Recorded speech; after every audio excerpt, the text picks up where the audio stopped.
नाही तर मागणारा जर व्यवस्थित नसेल तर त्याचं वाटोळ असतं. भगवान शंकर लवकरात लवकर प्रसन्न होणार दैवत. एकाने भगवंताची प्रार्थना तपश्चर्या केली, भगवान प्रसन्न झाले. काय पाहिजे नसेल ते मागून घे, मी प्रसन्न आहे तुझ्यावर. पण मागणारा असा होता महाराज नानाभाऊ, मागणारा ह्या पार्टीतला होता. नाही आपल्याकडे नाही कोणाकडे जात, पण त्याच्याकडे पुडी होती पण डबी नव्हती. तो म्हणला देवा काय करा, द्यायचं असेल तर मला काय द्या, डबी द्या. ते भगवान भोलेनाथांनी डोळ्याला हात लावला, डोक्याला हात लावला. ते म्हणे काय राजा उदार झाला ना हाती भोपळा दिला असं म्हणून होऊ नये, दुसरं काहीतरी माग. हा म्हणला दुसरं तिसरं आपल्याला काहीच नको, आपल्याला फक्त काय लागते, डबी लागते. भगवंतांनी त्याला डबी दिली, पण स्वतःचा कमीपणा होऊ नये म्हणून अशी डबी दिली महाराज. डबी उघडली, काय निघायची अंगठी सोन्याची, ती पण अर्धा ग्रॅमची नाही, 1 तोळ्याची. डबी उघडली, काय निघायची, 1 तोळ्याची अंगठी. आता याला गरज कशाची होती, त्यांनी ती अंगठी घेतली दिली खिशात टाकून, चुना बिना लावला, घराकडे निघाला.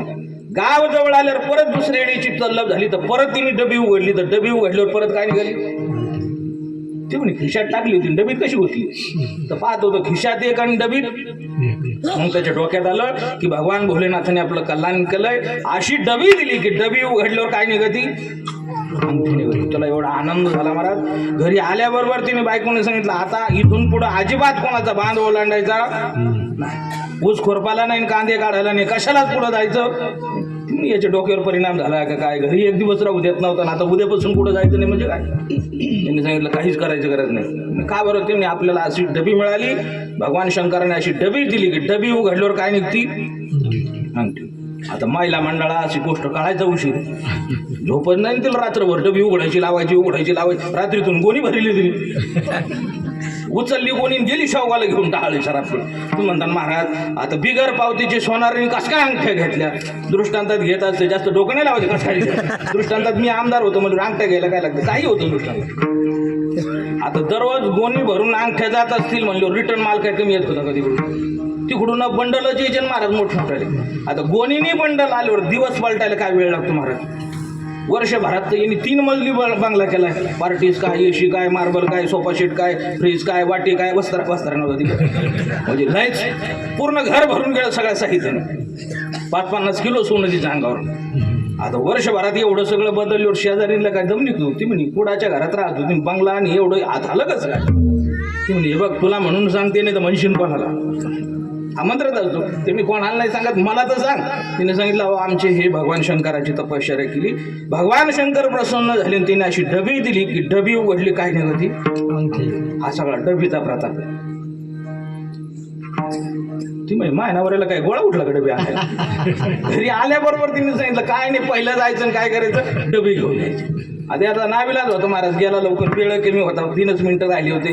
यांनी भगवंताची तपश्चर्या केल्याबरोबर भगवान शंकर प्रसन्न झाले. काय पाहिजे तो माग, हा मला काहीच नाही देवा, डबीच द्या, कारण डबीने आल्याशिवाय बायको घरात घेत, डबीच द्या.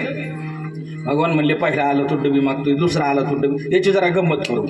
त्याला डबीच दिली, पण पहिली डबी अशी होती, डबी उघडली काय निघायची, अंगठी. आता डबी अशी विचित्र होती, डबी उघडली वस्त्र निघायचा, ज्यानी उघडली त्याचा लगेच सुपडा झाला. त्याचा तर 2 मिनिटात कार्यक्रम झाला. किंवा नावाकडे गेला असतो 25-30 रुपये त्यांनी करून दिली असती, बाईना घालवलं बाईकडून याच्याकरता. आता काय करावं, जाऊ दे, आई तिचं म्हणणं तर जाऊ म्हणे घेऊन डबी. डबी घेऊन घराकडे निघाले. आता महिन्यापासून गेलेला होता हा, ती दारातच उभी होती, कधी येतो कधी नाही, वाटप आहे उभा, दारातच उभी होती. गल्लीतून त्याला येताना दिसला, पण तिच्या लवकर लक्षातच आहे ना, कारण जाताना याची हेप्पी होती, येताना चप्पी झाली ना, तेव्हा लवकर अनुसंधानच लागा ना. जवळ आल्यावर मग तिच्या लक्षात आला, हा आपला दिसतो. हा म्हणलं तुम्ही आले, ते गेले होते पण डबी घेऊन आले का, हा म्हणला घेऊन आलोय. ती म्हणली पण ते डबी आणायला गेले होते का बालाजीला गेले होते. डबीच आणायला गेलो पण बालाजी झाला, आम्ही काय करू आता. तिने सांगितलं मला जेवायला वाढवा, पहिलं भूक लागलेली. हा जेवण केला. जेवण केल्याबरोबर हा निघाला बाहेर गावात. तिच्या लक्षात आलं चालला पण डबी घेऊन चालला. डबी जर हरली तर त्याच्याकडून हरून जायला बसली. ती म्हणे परत आडवी झाली. तुम्ही एक काम करा, तुम्हाला कुठं जायचं तिकडे जा, पण ती डबी माझ्याकडे येऊन आणि ती डबी त्याच्या हातात दिली. पण हा तिला म्हणलं हे बघ पाया पडून सांगतोय, तू डबी काय उघडू नको. आता हिला कुठं राहतं काय, एवढा मोठा आनंद आपल्याला मिळाला, एवढं वैभव याच्यातून प्राप्त होणार आहे, आणि मग ते आता उघडायलाच पाहिजे, उघडू का नको याच विचारत ती महाराज.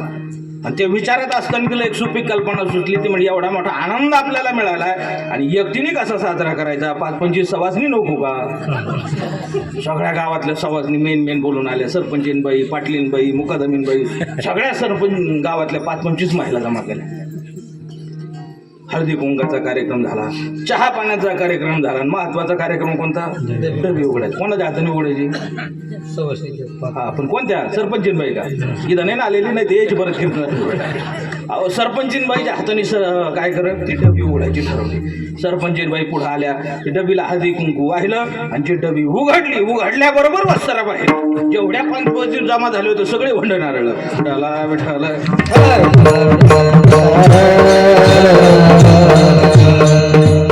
आता दर्शक तुम्ही मोकळे झाले तुमच्या काही नाही लक्षात राहिलं तरी डबी लक्षात राहणार म्हणून महाराज म्हणले देणारे भगवान भोलेनाथ आहेत महाराज म्हणजे तुमच्याजवळ काय कमी काय एवढे महापाशी मला मात्र फार लागत नाही मी तो अल्पजे संतोष मला मात्र थोडं द्या काय द्यायचं तर तुकोबाराय म्हणले शेवटच्या चरणामध्ये मला फक्त प्रेम द्या अभंगाच्या शेवटच्या चरणात